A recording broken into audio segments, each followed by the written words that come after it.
Learning so much more about Vancouver's community has really shown us all the progress that's been made. It feels like our city is literally bursting with queer energy right now, and things have never felt this hopeful.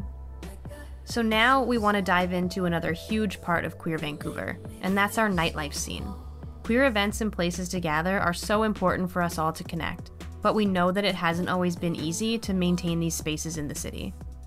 Nightlife is such an essential part of our community, and so we want to know, what does Vancouver's queer nightlife look like today?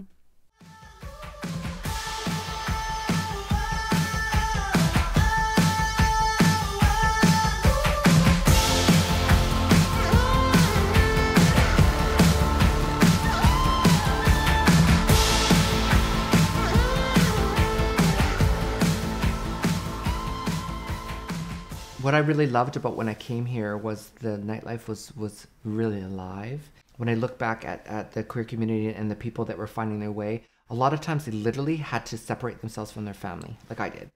And you didn't really have those family units. So when you went to the spaces, that's where you found your family. That was your living room. So maybe you didn't really have anywhere to kind of go in the day, but you could go to a club and nobody knew that. No matter what your story is, if you're in this space and we're together, you're safe and you can be yourself. If I think about just sort of like how trying life can be, how difficult life can be, we all have sort of our own things going on in our personal life. I really do think that there's something so revolutionary of being able to just show up on a dance floor and just move and be around friends and community. I think that just to have that small bit of catharsis, even if that's just like an hour on a Saturday night, I really do think that that is important for connection. The world at large is straight.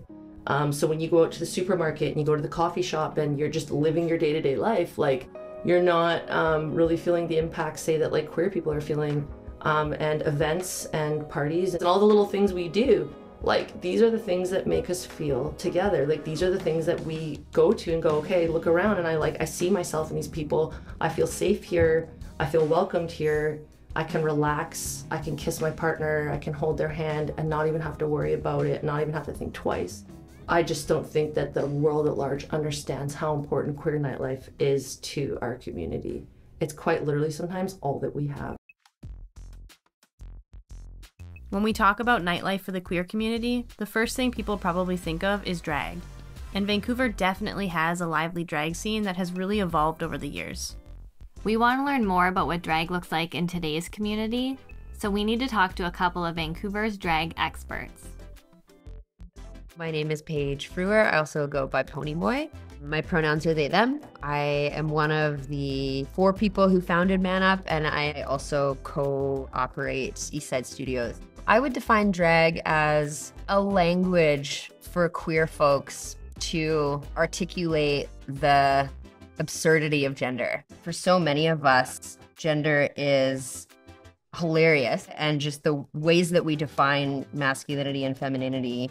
Gender is like a traumatic thing for a lot of people, and being in their bodies and being treated the way that they are by society or their families or whatever, when that is at odds with who they are, it's like painful. And so, like so many things, you know, an access point to reconciling that pain is humor. And I think that's like really seems to me like how drag was born. This is a celebration of the art of drag. Well, when I came to Vancouver, I had started drag in Calgary previously. So in 2022, I will have been doing drag for 30 years. It's been crafted into my journey of self-discovery. It's always been part of it. As I've got to know myself over the years, I still keep really deep-rooted with the drag community because I have a huge respect for it, for the history of it, and the fact that people were doing drag when it wasn't safe to do it, because that was how they expressed themselves through their artistry, but also through the person as the identity. It has been political. It has been a place that has been like a lifeline for a lot of people to express themselves. It has been an art form that people have developed craft. It's wonderful how much drag has grown, and that has been a really important process for the, like, you know, increasing safety and visibility for so many people. And I think that, you know, we can hold hold dear to our hearts, that like it's ours, you know. There's still kind of an element of it that's like a little bit lost on, you know, the broader straight community, which I kind of cherish. Like it's like there's just nuance to it that you know, that you can recognize if you are of that experience and of the queer communities. It's a place for people to come and to escape, to be able to celebrate the spectrum of identity, the celebration of expression, but also the fierce artistry that drag represents. Man Up started March 2008 as a drag king competition and then show, bringing, you know, kinging kind of back to the scene because it sort of ebbs and flows, and it had been, you know, an ebb in that moment. There wasn't a huge, you know, thing in Vancouver yet of like gender bendy drag, and it has evolved to be a multi-gender drag showcase. I feel like it's just, we're a little post-gender or something, you know? This is such a special event. Like today, it's the 14th anniversary of Man Up, and I am so excited to have you all here. Thank you for coming. Thanks for coming, you guys. Performing on stage to a queer audience is really special because I think that's where, when I say that drag is something, you know, special to queer folks, that's where that feeling comes from, is when you get to be sharing in this expression that is like really fun and silly, but also entertaining and political. One of the things that I love about performing today is the fact that I get to be part of people finding their space where they fit in. And I've always loved it myself, to express myself through my artistry as a makeup artist, as a stylist, as a performer, and now as an advocate. You know, this is something that is, it's an art form. It really is something that is, it helps me come alive when I'm able to be on stage and to share presentation through music and through transformation. You know that you have lived experience and lived, you know, challenges that you're sharing with the crowd. There's something that is like different about being kind of in it together, you know? You know that you're touching them, you know, in a way, and like helping people by giving them this like moment of joy and this reminder that what happens outside of these four walls is like, you know, not always easy, but we like have this. Queer nightlife spaces really do so much to bring our community together and give people a safe place to just be themselves away from the outside world. And being able to appreciate drag artists and watch performances in a space with other queer people is really special. We are so impressed with this city's drag scene, and now we want to know, who are some of the other queer performers and artists that make up our local nightlife here in Vancouver? My name is Bella C. My pronouns are they, them, theirs. I'm a DJ. I work in events. I'm Rice Cake Zaddy. And I worked corporate DJ events and like weddings out in the burbs for quite a long time. So I really got my DJ experience there. And I was really coming into my own. I kind of retired from that corporate scene and was like starting to get more opportunities within the queer community. And this community that just kind of like grew organically through common threads like music, through just being in the same space. That's kind of how I crossed over from corporate DJing into like DJing for my community. So it was honestly like just a very natural like osmosis. And I feel so blessed for that. Well, music has been in my life like since I was a baby. My mother would play Motown records. I grew up listening to vinyl. I remember scratching her vinyl a few times. I got in trouble for that, but just scratching and playing around with music, it's just always been there, and I've always wanted people to have a good time. Like I've always been like that since I was 13, making mix CDs for friends, putting my voice on there, and the fact that I'm able to turn it into a business now and make people really, really happy with the music I play and actually get paid for it is pretty amazing. For me, DJing is so much less about like playing the perfect newest music or doing like the most technically perfect mix, and it's so much more to me about the connection with the people who are in the crowd. I kind of got into it accidentally. I didn't sort of set out thinking that it would be such a big part of my identity and my community. And I think from the inception of my DJing, it also went hand in hand with organizing events and like aiming to create spaces where folks can gather in a way that's maybe more intentional or more thoughtful. I think with DJing, people smile at you with their eyes. Like if you play their favorite song, they look at you like you're a queen, like you're a goddess, you know? And I'm just like, wow, I have the ability to do that for people. I'm like a hip hop artist now. I just want to kind of see where that goes. We're really lucky if you get to find your life's passion and you get to work and get paid for it. DJing in a queer space is my favorite thing in the world. For me to be able to hold space for folks and to play a song and see people like smile and scream, it really makes me feel like such a deep sense of joy and gratitude to be able to like foster a space.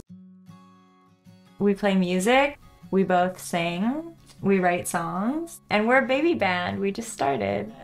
Ocean and I have a couple songs that we've written together. Exclamotive. Our objective is just to write music and have a lot of fun and make tunes that share our hearts. I would say there's like an underlying queerness to our sound and our songs. Ocean put out like a whole album with their project Oatmeal Queen. Mm-hmm. I listened to the music and I was like, oh, I want to make music with this person. Yeah. I think honestly it's so rare to find someone that like mirrors who you are. Like I see so much of that between Ocean and I. And so I feel like when we make music and we put our spirits into our songs and let our songs go out, it draws in our people. There aren't a lot of like South Asian queer bands in this place at this time. I think we meet a lot of intersections of like queerness, South Asian musicians. So I did piano lessons and I did classical piano through my youth, and I started writing songs when I was about 9, I think. For me, I also started piano lessons very young. I was part of choir, band. It's our objective to just be us and do us, and I believe that magnetizes our people to us. There's someone in the audience that sees themselves in you, in what you're doing, and then more queer artists are birthed. My name is Skylar Love. I'm a local Vancouver DJ and event producer. I am celebrating this year my 20th anniversary of producing queer events in Vancouver. I'd always kind of been into music as a kid. I could play a lot of different instruments, and I started DJing when I was 15 years old. At the time I identified as female, and there really wasn't a lot of female DJs. So I had a lot of things like working against me. I was young, I was queer, I was female, and the DJ scene was very much so like a men's like club.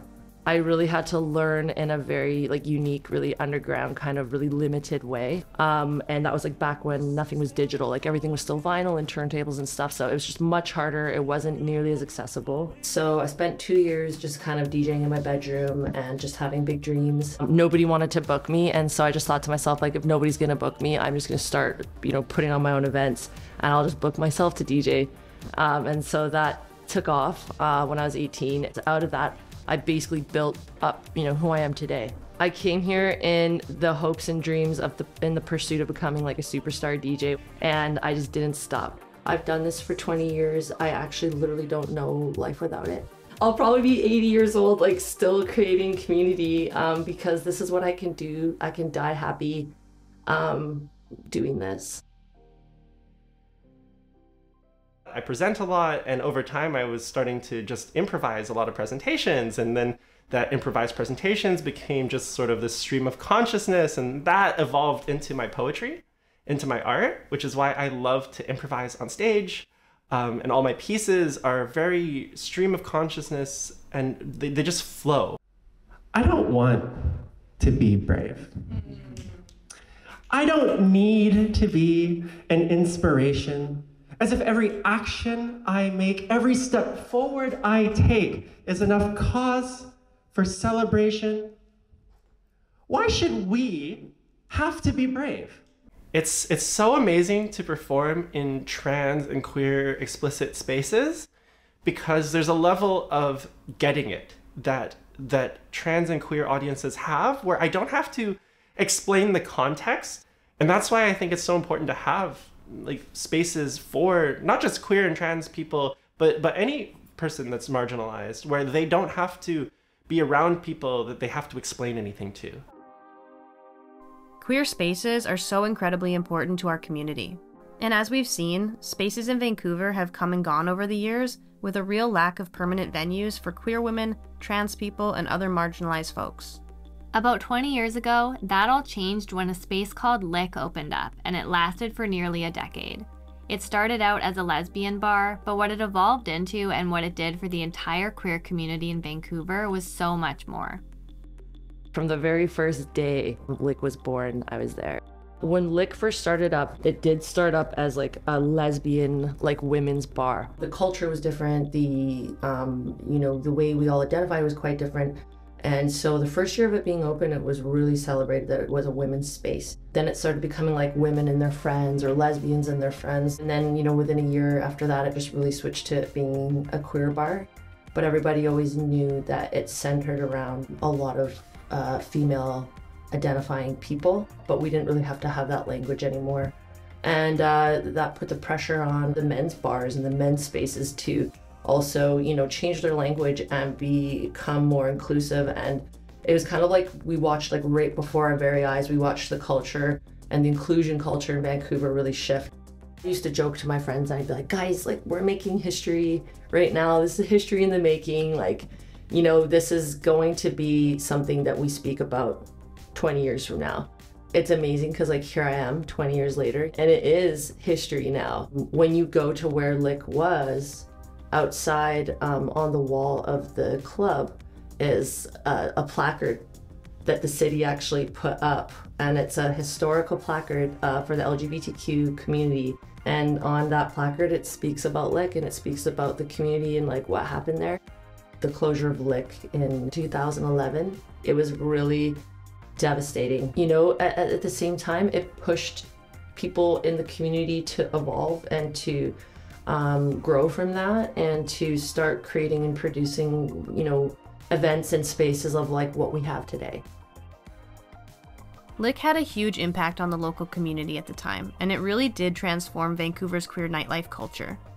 And even though it's another club on the long list of those we've lost, it helped to lay the groundwork for what we're seeing in the city now when it comes to inclusive queer spaces. Now we have spaces like the Warehouse, East Side Studios. The concept was that this would be, a party space by night, and then like a, artist studio space by day. Those of us who like run East Side are all queer and gender diverse and all like artists. So there's nothing that can compare to that. It's really important for queer women and trans folks to have spaces like this. Eastside Studios is a pillar in queer Vancouver today, the same way that Lick was back then. And not only is it a safe space for queer women and trans people, it's also a venue that has become home to some incredible events that center racialized folks in the queer community. So Rice Cake is Vancouver's premier queer Asian dance party. And all throughout, it's got queer Asian representation all throughout it, on stage, behind the stage, and in the audience.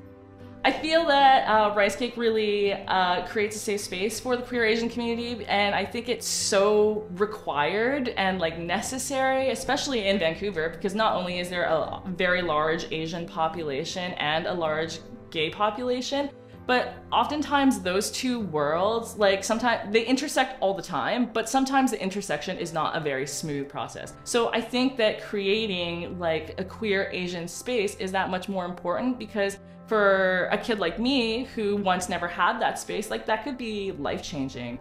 Like especially after COVID, like I think about all the anti-Asian violence that's happened. I think also about the queer youth who maybe are coming into their adulthood, coming out of COVID, and are like wanting to experience what nightlife is for the first time, but like maybe like all this anti-Asian violence and like anti-LGBTQ violence is like a little bit harrowing and maybe kind of scary. So having a space where those two lives are not only normalized but are like exalted, like in the highest regard, like I think is essential. So Level Up is a queer, BIPOC centered hip hop dance party. It's the only event in the city that is a queer space that centers BIPOC folks and plays hip hop music. So that's really important to me. And I just sort of felt this need to create a space that celebrated hip hop culture and rap and that music and Black culture in a way that didn't feel appropriative or exploitative. So I created Level Up with the goal of, centering that culture, but having it run by and centering folks who are part of that culture. For many folks who exist within racialized communities, they're often forced to think of sort of their race and their queerness as two separate things. So it was important for me to carve out space to specifically celebrate folks who were like me, who had similar experiences to me, who, could maybe experience joy in queer spaces, but then were still experiencing elements of racism. It became important to me to make spaces specifically for BIPOC folks, recognizing sort of the way that our identities are composed of many different components, and that it's not enough to just have BIPOC spaces and just have queer spaces, but to have spaces that center and celebrate queer folks of color. The feedback that I've gotten from members in the community is that, spaces like this have been really lacking, and that, that a lot of folks of color have had to sort of insert themselves in either spaces that are queer, but maybe predominantly white, or spaces that are for, people of color, but aren't queer. So I think that for a lot of folks, what I've heard is that being able to show up in a space where they get to be their full selves and know that this space is dedicated for folks to show up as their full selves is really important and meaningful. I only have positive things to say about Eastside Studios, and I'm so stoked that they host our event all the time, because everything they do aligns with what we are trying to create. So it just kind of like makes it a perfect fit. Having, a venue that is actively committed to like learning and doing better and like accepting feedback and making changes and working collaboratively with event producers, that's not something you're gonna find everywhere in the city. It seems like over time, Vancouver has learned how important it is to have a diverse range of queer events and spaces so that everyone, and especially marginalized folks, feel like they have a place. And that includes people of color as well as the trans community. Trans-specific spaces are so important because a lot of people don't know that they're trans yet, and especially because we work with youth, we also work with elders. A lot of people at even any point in their journey, because it wasn't safe, or they didn't have people to look up to, or they didn't have anybody, even on TV or whatever, that was trans, they need the space to be with other trans people to even ask those questions. We do a lot of different events at the Trans Haven. In terms of the practicalities of the event, we'll do things like drag, always, poetry, music, definitely like interesting and experimental music. We like to showcase kind of like electronic stuff, DJs, dancing. And we always have people after our events, at least so far, every single time there's been people who have DM'd us, who have messaged us being like, oh, hey, I'm like figuring out that I might want to like add a they them pronoun, or I might be trans feminine, or I might be trans masculine. It might not make sense to like cis normativity, but in this space we can not only just affirm, but we can celebrate, and we can create future, and we can like evolve who we are.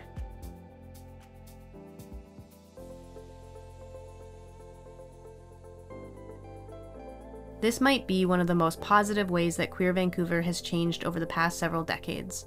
There's been an expansion in the community that's giving everyone room to create their own home and find where they belong. If I see a lack in Vancouver where I'm like, there's not spaces for South Asian non-binary musicians, I can carve out that space and call in my family. Not all spaces are supposed to be for everyone as well. It's just creating a space for a specific community. It's not saying that others are not welcome, but it's just a moment for that community to just shine in the light for a moment. There are tensions around that because I think the dominant group thinks, oh, solidarity. We need to have solidarity. We need to all stand together. And if you break away into this subgroup, you're not having solidarity. You're weakening the community. No, actually, they're strengthening the community. It's really important to carve out spaces for all the voices. And 10, 15 years ago, carving out queer spaces was important. And now we're pushing forward. It's as important, if not more important, to create space to center other marginalized voices within the community. Well, as the world opens up and as the world evolves, as we focus on making sure that we continue to push the rights of our freedoms for every person, that there's a responsibility and an opportunity for our communities to really rise up and make sure that we're creating those spaces. People of different, marginalized identities, people of color, right? Having those spaces is so important so that they can know what is their community and what is their experience. I think that's like the strength of the queer community, is to make the places that we dream of. While of course there's still work to do in the local queer community today, it's so important that we recognize how far we've come and all the progress that we've made over the years. It's been really cool to see the changes in the queer community. It's really different from 10 years ago to now. Vancouver's queer community today is really expanding and growing. I've seen so many new cool events pop up. I've seen so many, diverse DJs and parties, and I just think that it's so cool to watch the community grow and expand. Queer community gets to be this like arena where we are sort of on the forefront of anti-oppression frameworks and ways of thinking and being. I think queer and trans and BIPOC communities are even more so like in tune with how we need to be learning and always like unlearning. The culture, the inclusivity culture here is like above and beyond, and it's awesome. It's something I feel proud of, and as like a space creator and an event creator and a community creator here in this city, like I feel really like proud of that. Queer Vancouver today might be the strongest it's ever been, but despite all the ways the community has grown and how much we've gained, we still see some of the same patterns of history repeating itself in this city. We have always known that the time here would be temporary because St. Paul's Hospital is being built next door, and there is a mixed-use condo development happening on this land. But as these things go, it's unclear exactly when we will, reach the end of our lease. We've been just kind of like squeezing every last bit of joy and queerness we can out of the building while we can. This is so special. We've thought so many times that we were going to lose this space, and we think that it's our last few months, and then we get another few months, so it's pretty awesome. Our home at Eastside Studios is so like near and dear to my heart, truly, because it's like the only queer run venue in the city, like authentically queer run from the ground up. But I do have full faith that they'll find a spot. I just don't know when or where it could be. I don't know what I will do when Eastside Studios closes, but I have a odd, perhaps naive sense of like knowing that things will work out. I have some faith and some hope in my heart that like something new and really exciting is coming. I don't have fear around the end of Eastside Studios. I have hope, and I can't entirely explain that. We just keep going, and every time we lose a space, which it happens often, we pick up and we keep going, The queer community will always find a way to connect and be together. It doesn't matter how many times we face the same obstacles, we will persevere no matter what. The most amazing thing about the people in this city is how dedicated everyone is to creating something beautiful for all of us.